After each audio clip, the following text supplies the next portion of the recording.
Olá, está no ar mais um Ver TV, um programa para quem gosta de televisão. Nós discutimos aqui toda semana o papel da TV na sociedade brasileira e você é sempre o nosso convidado. A cobertura da crise política vivida pelo país tem deixado clara a diferença entre as narrativas da mídia tradicional e da mídia alternativa.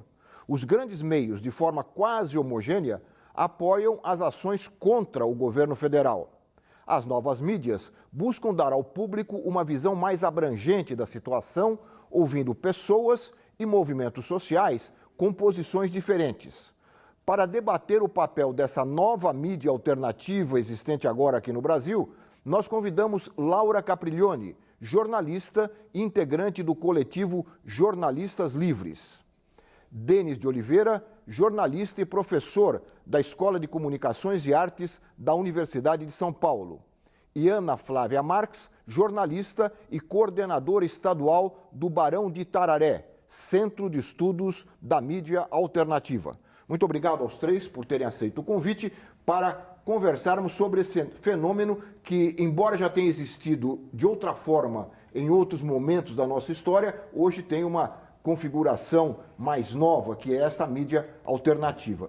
Mas antes de começarmos aqui a conversa, vamos ouvir e ver mais algumas informações sobre o tema de hoje. Vamos ver. O conceito de mídia alternativa é amplo e surge para designar os canais ou veículos de comunicação que não se enquadram na chamada grande mídia. Atualmente, o termo é mais utilizado para se referir ao jornalismo alternativo. A motivação ideológica e não comercial, a cobertura de temas ignorados pela mídia hegemônica e o combate ao monopólio midiático são algumas das características comuns aos veículos alternativos. Os veículos alternativos, as mídias públicas, evidenciam grupos sociais que, em geral, são invisibilizados na imprensa comercial, na mídia comercial. Isso é uma característica bastante importante de se ressaltar, porque os meios de comunicação comerciais, em geral, eles não cobrem determinados tipos de grupos sociais em manifestações, por exemplo. Eles invisibilizam esses grupos sociais, né? Os primeiros veículos alternativos impressos do Brasil datam da época do Império, na primeira metade do século XIX. Inúmeros pasquins e panfletos faziam propaganda contra o poder constituído da época. Durante a ditadura de Getúlio Vargas, nasce O Homem do Povo, de Oswald de Andrade e Pagu. O jornal alternativo satirizava a sociedade capitalista e burguesa. Um dos períodos mais férteis da mídia alternativa no Brasil ocorre durante a ditadura militar. A partir de 1964, surgem jornais de oposição ao regime. Alguns combinando as críticas políticas com o combate aos costumes conservadores da época, caso dos jornais O Pasquim, editado no Rio, que alcançou grandes tiragens, e o Ex, em São Paulo. Outros dedicavam-se quase que exclusivamente à política, como o Opinião e o Movimento. Todos, de alguma forma, foram vítimas da censura. Com a volta da democracia, os veículos alternativos foram desaparecendo. O fim da censura e a abertura política permitiam um debate mais amplo através dos meios tradicionais. No entanto, com a concentração desses meios, controlados por grandes empresas comerciais, o debate voltou a ficar restrito. Vozes dissonantes desapareceram desses conglomerados e a necessidade de meios alternativos voltou a surgir. Só que agora não mais apenas na forma de veículos impressos. A mídia alternativa ressurgiu nas rádios comunitárias. A rádio comunitária significa que você está falando com uma população que não tem acesso aos meios de comunicação e principalmente a população da periferia, né? Nos sites e blogs da internet e em coletivos formados por jornalistas capazes de dar ao leitor, ouvinte e telespectador uma visão dos fatos bem diferente da propagada pela mídia tradicional. As coberturas das manifestações de rua nos últimos meses deram grande visibilidade aos veículos alternativos. Hoje será só o início de uma grande reação popular se insistirem, macular e tentar criminalizar o presidente Lula. Estou aqui para me solidarizar com esse movimento e para afirmar a democracia e dizer que somos contra toda e qualquer possibilidade de golpe nesse país. A nossa pátria será escrava dos comunistas! Vai estudar! É o trabalho! A Apesar disso, a força das empresas de mídia comercial ainda é muito grande. O alcance de suas mensagens ainda supera em muito a parcela atingida pela mídia alternativa. Os blogs de internet, os sites de internet, geralmente eles não têm capacidade de produzir conteúdo jornalístico, porque eles não têm muita receita. Então eles acabam mais que comentando as notícias, né? Os conteúdos gerados pelas grandes empresas de mídia, que não só tem os jornais e as TVs, mas também tem os principais portais noticiosos da internet.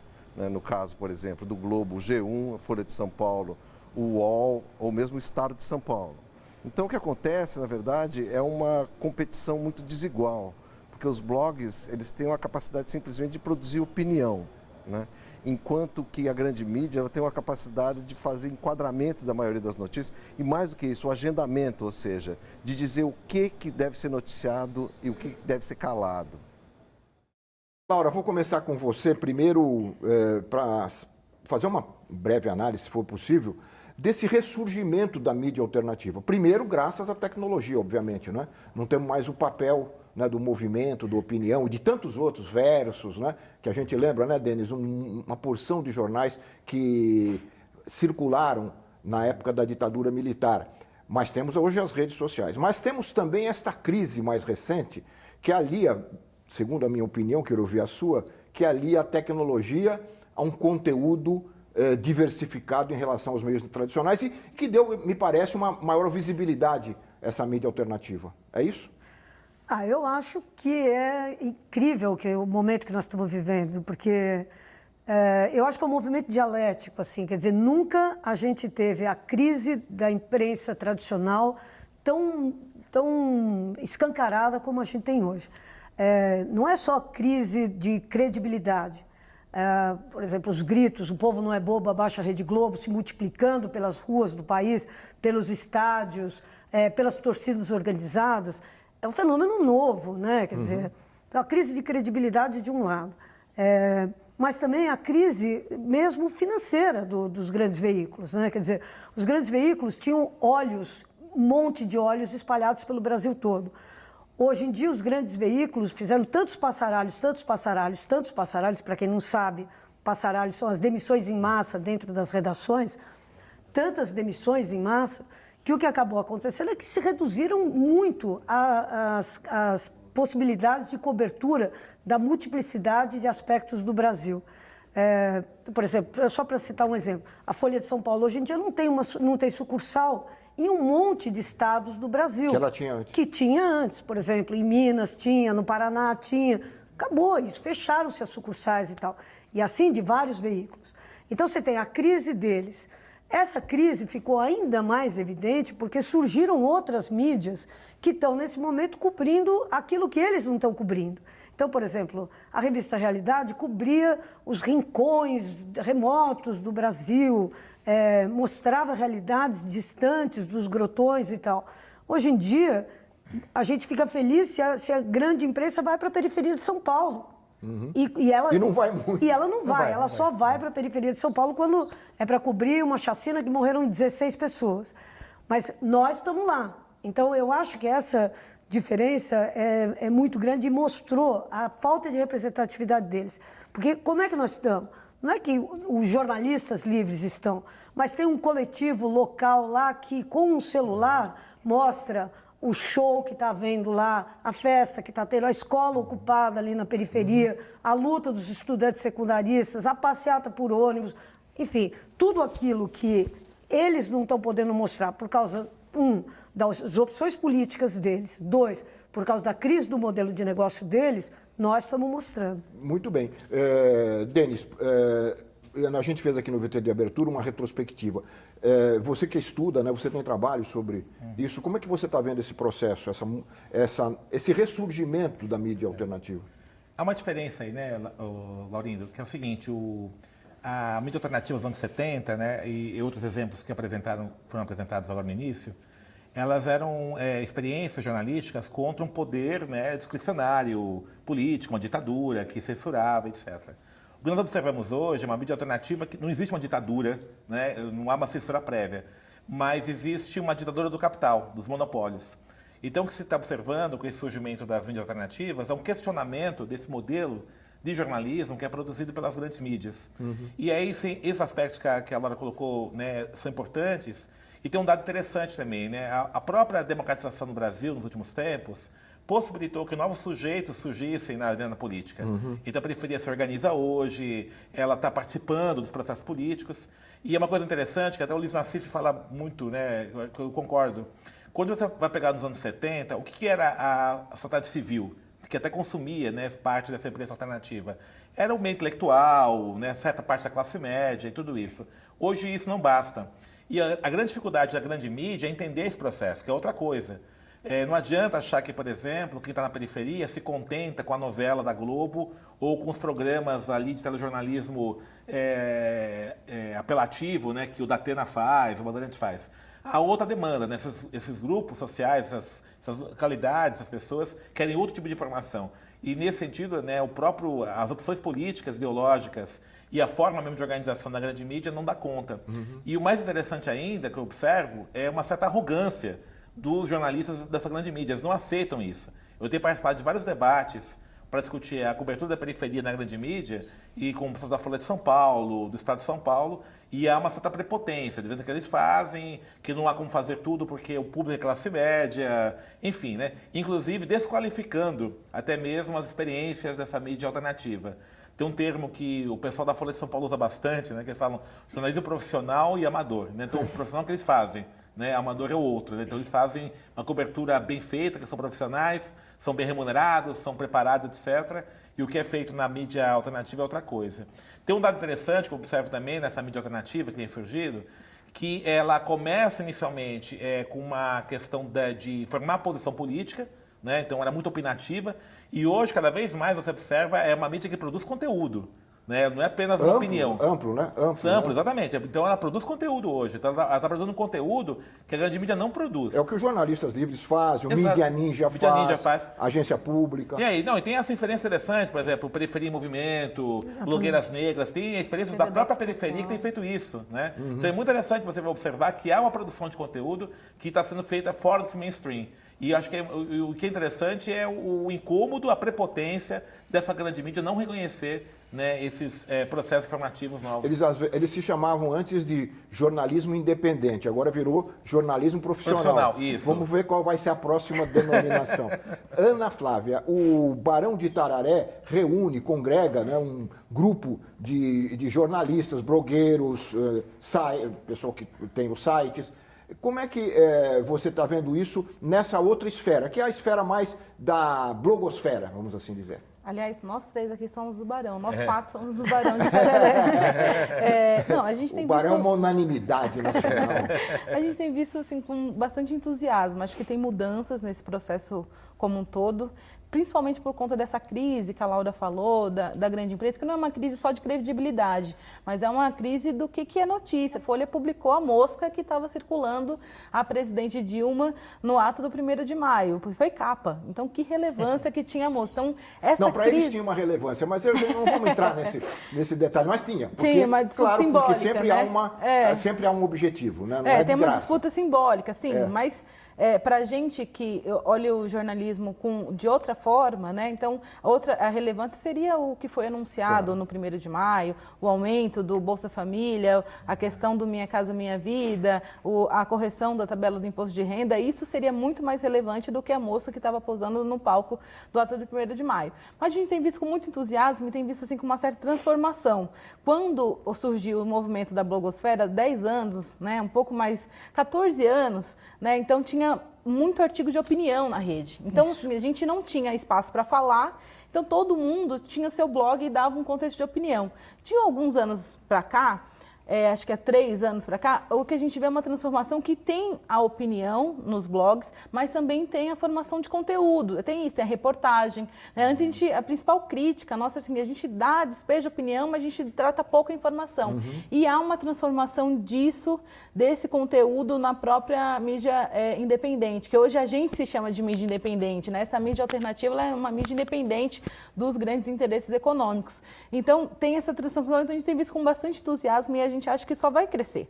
Por exemplo, a imprensa progressista é ela que dá alguns furos. Se não fosse a imprensa progressista a ter dado lá o caso do marido da deputada Raquel, de Montes Claros, que foi preso no dia seguinte da votação, a grande imprensa não teria dado, por exemplo. Então, tem outros casos como esse que a gente coloca na conta da imprensa alternativa, da imprensa independente. Quer dizer, você está relativizando um pouco, eu acho que a Laura também fez com a cabeça, aquela opinião do João Férez aqui, do Manchetômetro, respeitadíssimo, que ele faz uma crítica, uma análise de que os blogs ainda não têm o mesmo impulso, a mesma força da mídia tradicional para fazer grandes matérias. O que você está dizendo é que as coisas estão mudando também nessa área. Sim. A gente não tem dinheiro para fazer uma grande reportagem, colocar uma equipe grande na estrada para fazer grandes reportagens de impacto, isso é mais difícil. Mas mesmo assim a gente vem conseguindo com as colaborações das cidades. Né? Os jornalistas livres, por exemplo, estavam com mais de 30 pessoas em Brasília no dia da votação do impeachment. Isso que eu queria falar. Fala, então. É uma coisa... É porque o nosso jeito de produzir jornalismo, de produzir as narrativas é muito diferente, né? Quer dizer, o que eu acho que é tão bacana, o que nós estamos vivendo é o seguinte: por que nós fizemos essa transição da opinião? Não é que as pessoas antes não quisessem produzir jornalismo e só quisessem produzir opinião. É que era muito difícil produzir jornalismo, porque você precisava ter uma câmera caríssima, você precisava ter aqueles links. Hoje em dia, com a entrada do 4G, do 3G, no jogo da comunicação, você tem uma câmera que é, ao mesmo tempo, um transmissor que você pode pegar e subir os conteúdos instantaneamente para a rede. Então, com essa ferramenta que eu estou fazendo aqui, que é o gesto que a gente faz nas manifestações, aqui, ali, há uma possibilidade não só de jornalistas, como de pessoas em comunidades isoladas, como de pessoas nos grotões, se multiplicarem como narradores.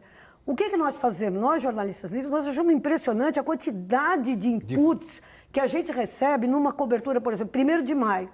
Nós recebemos cobertura de mais de 80 cidades de São Paulo, do país, que mandaram para a gente de fora do Brasil mandando também para nós.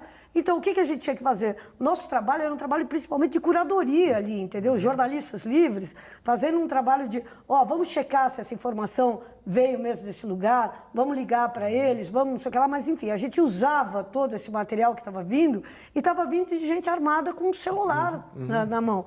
Então, eu acho que essa coisa que está permitindo a gente multiplicar os conteúdos, multiplicar a produção de conteúdos e a gente, de fato, incidir sobre a agenda. É uma visão anacrônica achar que a imprensa independente hoje não está produzindo conteúdo. Está produzindo conteúdo e está incidindo diretamente sobre a agenda. Para pegar um exemplo claro, que foi até mostrado aqui, a questão da luta das escolas secundaristas só acabou bem para o lado dos secundaristas porque a imprensa independente deu um furo de reportagem espetacular. Nós vamos falar sobre isso, Laura, dentro de um minuto. O Ver TV faz o primeiro intervalo e volta daqui a pouco conversando sobre o papel hoje da mídia alternativa no Brasil. Nós voltamos já.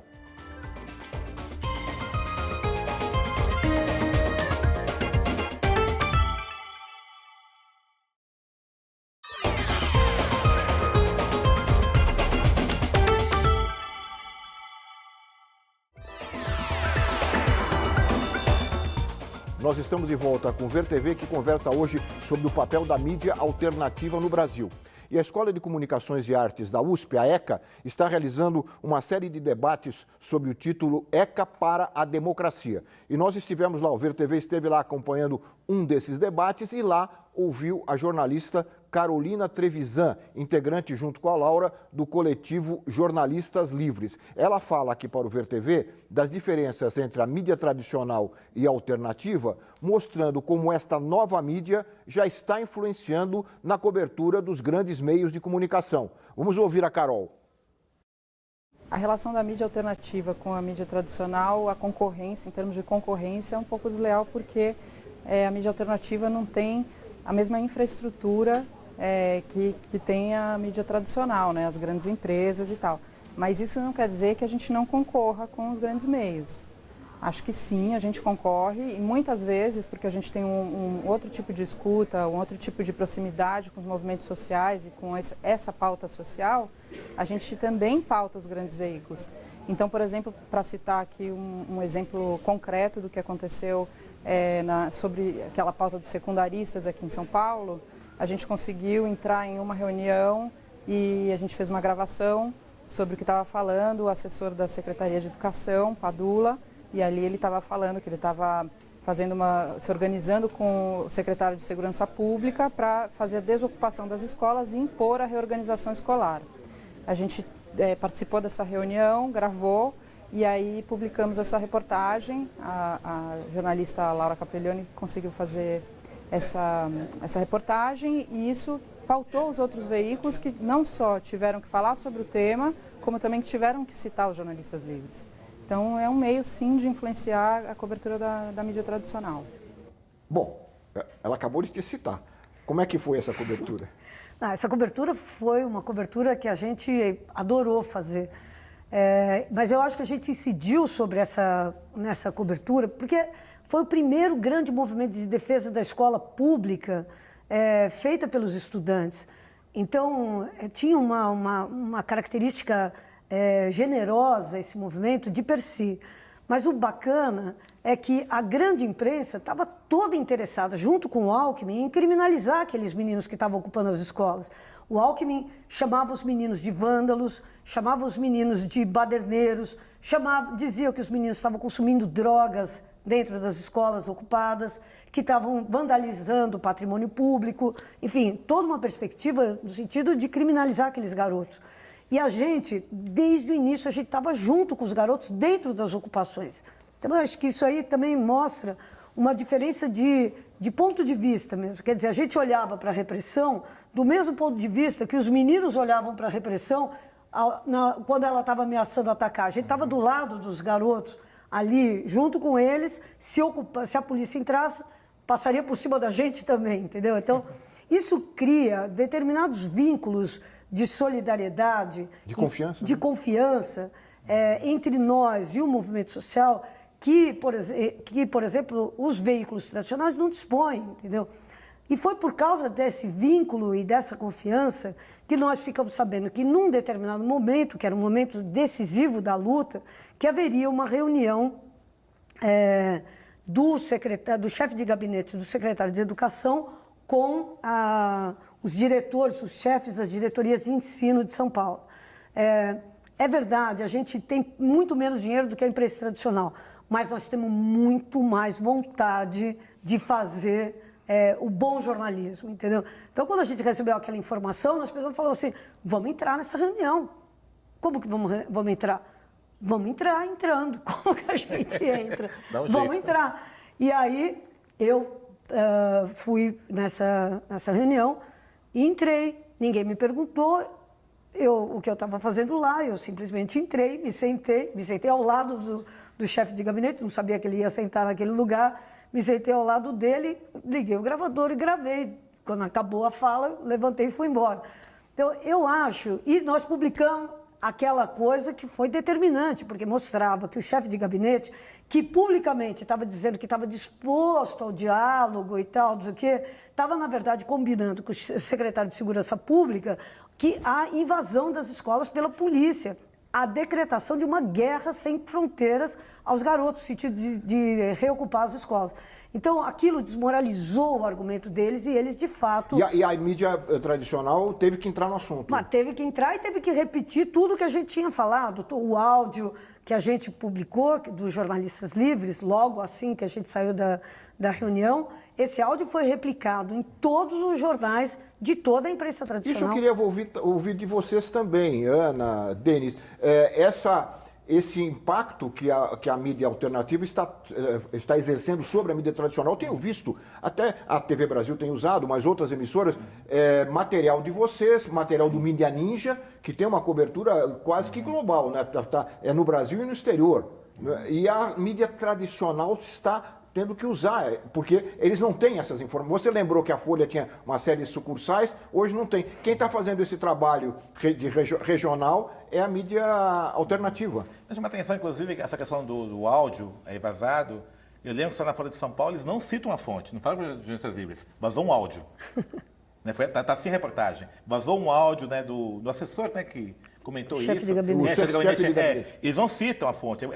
Assim, chama atenção por essa prepotência, né? Porque não quer reconhecer que os problemas da mídia hegemônica, da grande mídia, decorrem de uma opção que eles fizeram de organização dos negócios. Houve, de fato, uma demissão em massa, né? E o interessante, assim, chama a atenção disso, por exemplo, uma coisa que a gente observa que até as pautas, como elas são formuladas nas redações hoje, elas obedecem muito mais a critérios ideológicos e tal do que outra coisa, né? Então, por exemplo, assim, e é muito interessante, assim, a Folha de São Paulo, por exemplo, ela defendia a reorganização, né? Inclusive no editorial ela fala... Reorganização das escolas. Sim, defendia o professor Alckmin, defendia isso. Só que o que acontece, assim, o raciocínio que está presente nas redações, ou quem comanda as redações, é muito interessante, que ele exclui, né, uma coisa assim que é básica, a pessoa, né, que vai ser atingido por aquilo, né, pensa com planilha. Então, falando, não é importante, né, tecnicamente, gerencialmente é interessante, etc. Só que não entendeu, não buscou entender, por exemplo, as pessoas serão atingidas disso. Então, é muito interessante. E eu vou dar um exemplo.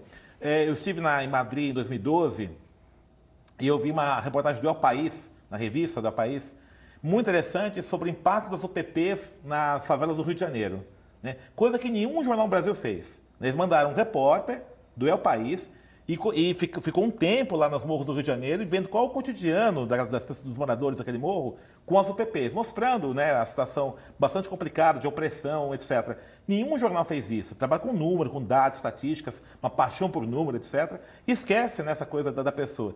E isso vai ver, né, o repórter hoje, né, tempos atrás, a gente pensava o jornalista, aquele cara que ficava na rua, que ia atrás da reportagem, né, na grande mídia hoje não tem mais. Né? Hoje é um burocrata que fica ali pensando em planilhas, no telefone, na internet, e poucas vezes vai para a rua. Né? Parece que a opção, né, que os grandes jornais brasileiros fizeram é isso. Né? E aí vão cobrir assuntos, temas importantes que impactam a vida das pessoas apenas na perspectiva da planilha, do número, do telefone e da internet. Você citou o El País e o professor Walter Iglesias, da USP também, ele esteve aqui no programa e comentou que hoje nós temos uma edição em português do El País, né? Ele disse que esse é o melhor jornal brasileiro hoje, porque tem uma cobertura bem mais ampla do que os jornais brasileiros sobre o Brasil. Triste, né? Eu mencionei aqui na conversa, antes de colocar a Carolina a entrevista da Carolina, do evento da ECA, da USP, né, sobre a democracia dos meios de comunicação. E essa importância da mídia alternativa já é mesmo objeto de debates na academia. A ECA USP realizou um debate, nós vimos aqui uma cena, sobre esse tema recentemente. E um dos seus organizadores é o professor Vinícius Romanini. Ele falou aqui para o Ver TV da importância dessa nova mídia no atual momento vivido pelo país. Vamos ouvir o Vinícius. Eu acho que nós estamos vivendo um momento que é único, porque pela primeira vez na história desse país, nós temos um polo que está se organizando de mídia alternativa com força suficiente para se posicionar de forma consistente e com uma certa capacidade de impacto na sociedade. Isso se dá graças às redes sociais, os novos dispositivos móveis, né? Então, eu acho que o que está acontecendo, né, é uma batalha pelas narrativas. Existe uma narrativa que ela está sendo emitida pela mídia tradicional, que tradicionalmente no Brasil é familiar, é monopolista, e é uma narrativa que tende a apoiar o impeachment e tende a defender os interesses que tradicionalmente são aqueles da elite, da plutocracia brasileira. E nós temos, então, o surgimento dessa mídia alternativa que é muito combativa, é muito criativa, ela é muito presente, ela está, assim, entranhada nos acontecimentos, porque ela vê as manifestações, ela colhe os depoimentos de dentro dos acontecimentos. Uma coisa que a mídia tradicional já não faz mais. A mídia tradicional, inclusive, ela não consegue ter acesso direto aos eventos, porque ela já não é bem aceita nos movimentos sociais. Então, a mídia tradicional, ela virou uma mídia cartorial e corporativista, que consegue circular apenas nos corredores privilegiados do centro do poder. Ela já não é mais uma mídia que vai às ruas, vai aos movimentos sociais e toma o pulso. Isso significa que as mídias tradicionais, elas não estão conseguindo representar a opinião pública, simplesmente porque o povo, o público, não é representado nas falas, nas imagens, né? Então, é muito importante que essas novas narrativas, esses novos veículos combativos, eles ganhem presença nas redes sociais, que eles sejam incorporados como fontes de conhecimento, de informação, para que haja um maior equilíbrio. Já que nós não fizemos a tão desejada reforma, né, a regulação econômica dos meios de comunicação, a gente tem pelo menos a possibilidade de matizar os efeitos de concentração da mídia, privilegiando essas narrativas alternativas. Ana, você pelo Barão, você acredita que já está ocorrendo isso, pelo menos em algum grau, que o professor Vinícius fala, da mídia alternativa sendo, de alguma forma, uma alternativa mesmo real para o público em relação à mídia tradicional? Não, se a gente for comparar com o período anterior, a gente vê que tem muito mais volume o que a mídia alternativa fala e faz do que anteriormente. Isso não quer dizer que o nosso desafio, chegamos até aqui e vamos parar, né? Não, a gente precisa alcançar muito mais gente. O nosso poder de alcance ainda é muito menor do que a mídia monopolizada e globalista. Mas a gente incide em alguns fatores. Eu lembrava aqui da Cláudia, aquela mulher negra que foi arrastada na viatura de polícia no Rio de Janeiro. Se não fosse a mídia alternativa falar com um vídeo chegou até a mídia alternativa. Se não fosse a mídia alternativa gritar aquilo nas redes sociais, não tinha ido para a mídia tradicional. Aquele menino que morreu também no Morro do Rio de Janeiro, que foi filmado na hora com uma metralhadora com um tiro na cabeça. Se não fosse a mídia alternativa falar sobre esses casos, não sairiam, porque uma forma de manipulação bastante frequente nas grandes redações é a omissão. Então a gente fala assim, eles manipulam, mas manipulam como? Eles omitem, do jeito que eles escondem um Brasil que vem se transformando há 14 anos, da mesma forma que eles escondem uma grande onda que aconteceu agora no último mês contra o golpe. Então a gente olhava o jornal, Chico Buarque reunido com 100 mil pessoas no Rio de Janeiro, e não tinha uma linha daqueles atos que aconteceram agora há menos de um mês nos jornais. Então, eles escondem. Então, a omissão é a tática mais utilizada da grande imprensa para esconder e criar essa narrativa deles. Então, eu acho que nosso poder de alcance ainda é muito bom onde a gente chegou, só que a gente tem que crescer e precisa ter política de Estado para isso. A gente é combativo, mas a nossa abnegação e a nossa combatividade sozinha não vai dar conta. Como, por exemplo, na França, onde 30% das verbas publicitárias públicas são dirigidas para a mídia alternativa. Exatamente. A gente aqui em São Paulo, o Barão de Itararé, junto com outras entidades, a gente entregou inclusive uma carta para o prefeito, falando assim, olha, tem aí o dinheiro da verba de publicidade, da verba de divulgação, tem como reservar 10% para a mídia alternativa? Isso precisa entrar num calendário de política pública estatal, precisa ser política de Estado, porque a mídia alternativa vem contribuindo para mostrar esse Brasil que está escondido. Um Brasil que tem outro detalhe, se me permite, a gente, por exemplo, a plataforma principal que a gente usa hoje em dia é a internet, né? Agora, tem lugares do Brasil que não tem internet. Quer dizer, se você vai para a Amazônia ainda é um grande buraco negro em termos de internet. Então, na Amazônia, em contrapartida, o rádio é muito importante, né? Quer dizer, a democratização das comunicações é fundamental nesse sentido. Quer dizer, essa situação que a gente tem essas famílias controlando as ondas eletromagnéticas da maneira como eles dominam e oligopolizam é um obstáculo à comunicação livre. Então, teria que haver uma reforma agrária nesse território aí, né? Uma reforma agrária do ar. Exatamente. Então, eu acho que nós estamos fazendo um trabalho muito importante, eu acho que estamos incidindo, sim, fortemente sobre a opinião pública. Eu não tenho dúvida nenhuma que a própria vitória da presidente Dilma Rousseff no segundo turno das eleições presidenciais deve muito as informações que foram veiculadas pela mídia alternativa dentro da internet naquele período, mas a gente tem que considerar, é ainda insuficiente, é preciso ampliar isso aí e levar isso para todas as esferas da comunicação. Né? Muito bem, mais um intervalinho e o Ver TV volta em instantes conversando aqui com os convidados sobre a mídia alternativa no Brasil. Nós voltamos já.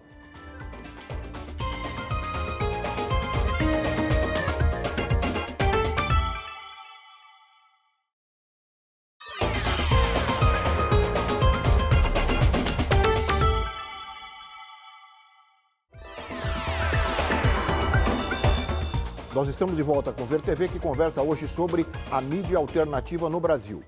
E além das dificuldades materiais que já foram mencionadas aqui no programa, a mídia alternativa enfrenta também ações judiciais.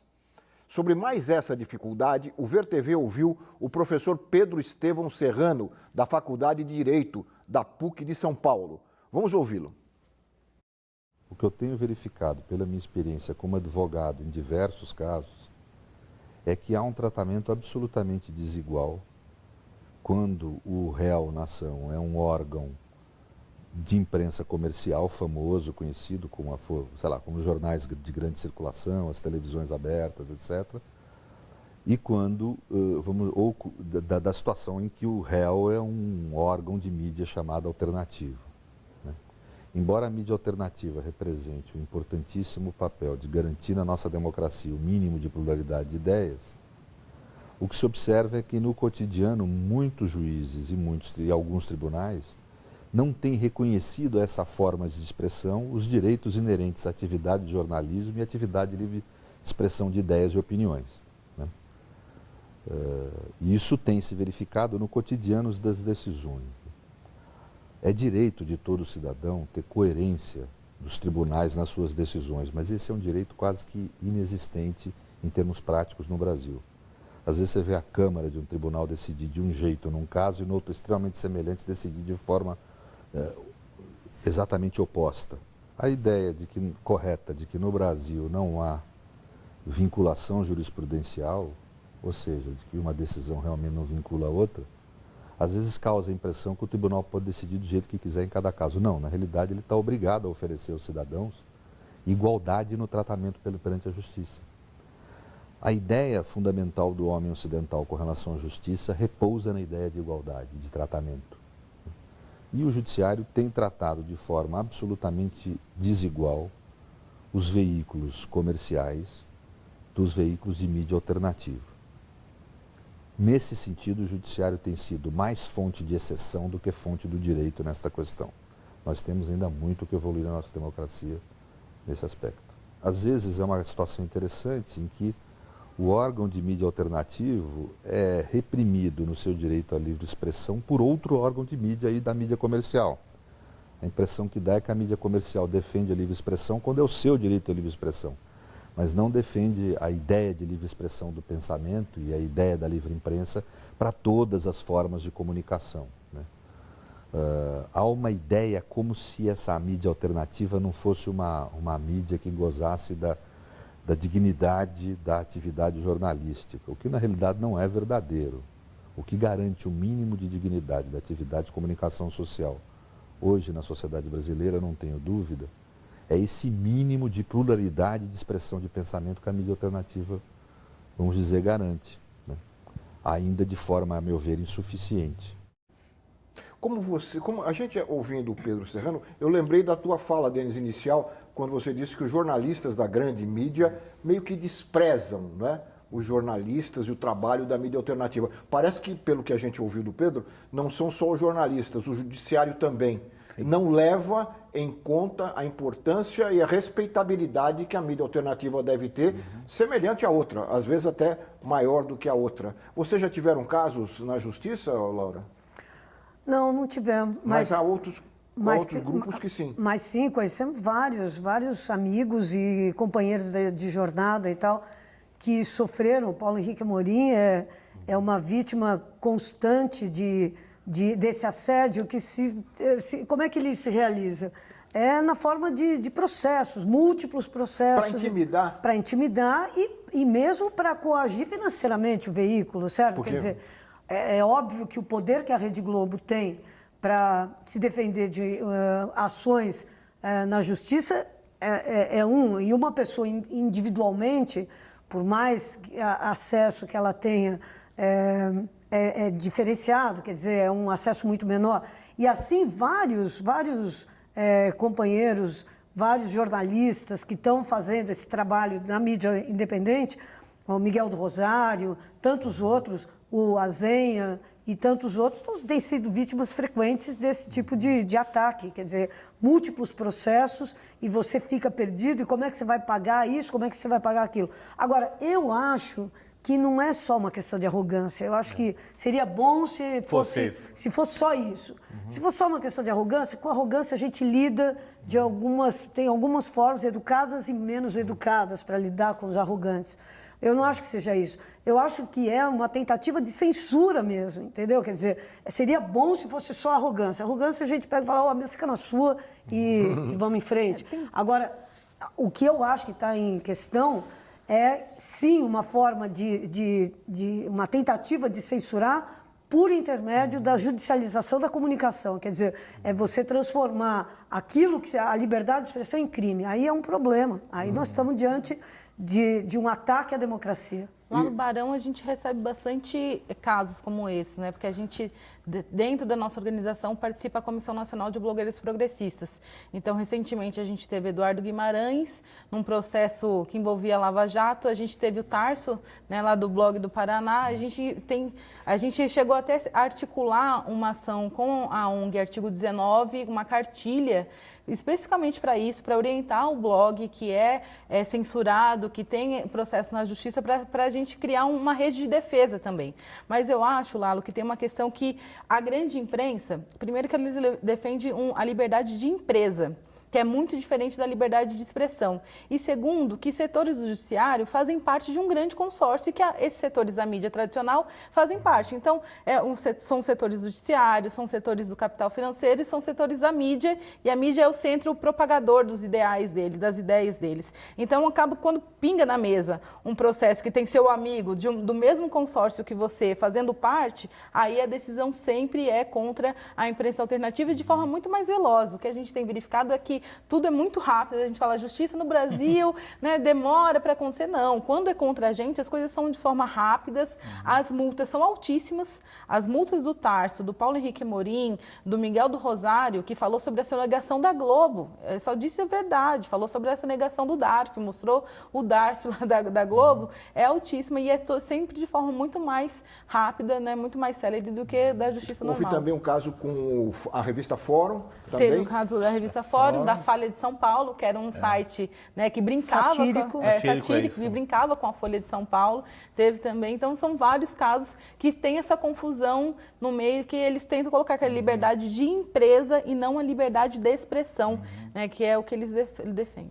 É muito interessante assim esse tipo de ação, né, que eles tentam descaracterizar que aquilo é uma ação que estaria tolhendo a liberdade de expressão, né?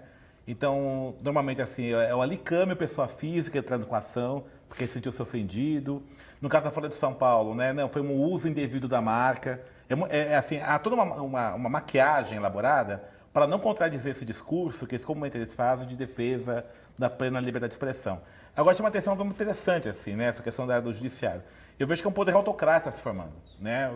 Por exemplo, assim, vamos pegar a revista Veja, que ela, assim, ela tem um histórico aí nos últimos tempos de ofensas, e mais de ofensas, né? De falsear informações. Um caso emblemático foi a entrevista falsa que eles fizeram com o Eduardo Vieira de Castro, antropólogo, né, do Rio de Janeiro, quando fizeram uma reportagem criticando a tipificação, né, que a FUNAI estava utilizando para demarcação de terras indígenas. Eles utilizam, né, um trecho de uma obra dele como se fosse uma fala dele numa entrevista, né? E ele, né, disse que ele foi contratado pela revista Veja, disse que ele não dá para a revista Veja. A Veja publicou do jeito que for e não aconteceu nada, ele deu um processo à justiça. Né? Foi um uso indevido de informação dele. Ele entrou com o processo? Entrou, e está parado isso, né? O caso do Policarpo Júnior, por exemplo, né, que o envolvimento com o Carlos Cachoeira na CPI ficou por isso mesmo. Então, observa-se que há um conluio aí do Poder Judiciário, grande mídia, que vai montando um poder autocrático, né? Fica intocável isso. Né? E eu vejo assim, boa parte, assim, lógico, é uma coisa muito complicada essas ações judiciais, né, estão sendo realizadas contra a mídia alternativa, mas eu vejo isso também como um ato de desespero. Né? Estão percebendo que estão perdendo, de fato, esse monopólio da marra. Né? Apesar das dificuldades estruturais da mídia alternativa, ela está furando esse bloqueio. Então, essas ações demonstram, né, um desespero por parte dessa grande mídia em função desse crescimento da mídia alternativa. Nós estamos caminhando aqui para o fim do programa e eu lembrei algo que às vezes começa a circular, de que o jornalismo morreu, que não se faz mais jornalismo. E aqui vocês estão dando os exemplos de que se faz jornalismo, depende do tipo de jornalismo que se quer fazer. E há jovens jornalistas e mesmo estudantes que são importantes colaboradores, vocês lá têm, né, no Jornalistas Livres, importantes colaboradores da mídia alternativa. Esse é o caso, por exemplo, da estudante Vitória Damasceno, que também esteve lá no evento da USP e fala da própria experiência dela. Vamos terminar o programa, encaminhar para o fim, de uma maneira mais otimista, vendo esses jovens jornalistas fazendo bom jornalismo. Vamos ver a Vitória. A gente sabe que hoje em dia os veículos, eles têm contratos com grandes empresas, eles têm contratos com o poder público, têm alianças. Então, a mídia alternativa vem com a proposta de justamente trazer algo diferente que não seja perdido junto com essas alianças e que traga informações que são relevantes para o público e para a sociedade e que muitas vezes ficam subterrâneas nas reportagens e nas matérias que a mídia tradicional traz. A atuação que eu tive com a mídia alternativa, ela ocorreu com Jornalistas Livres, foi em 2015.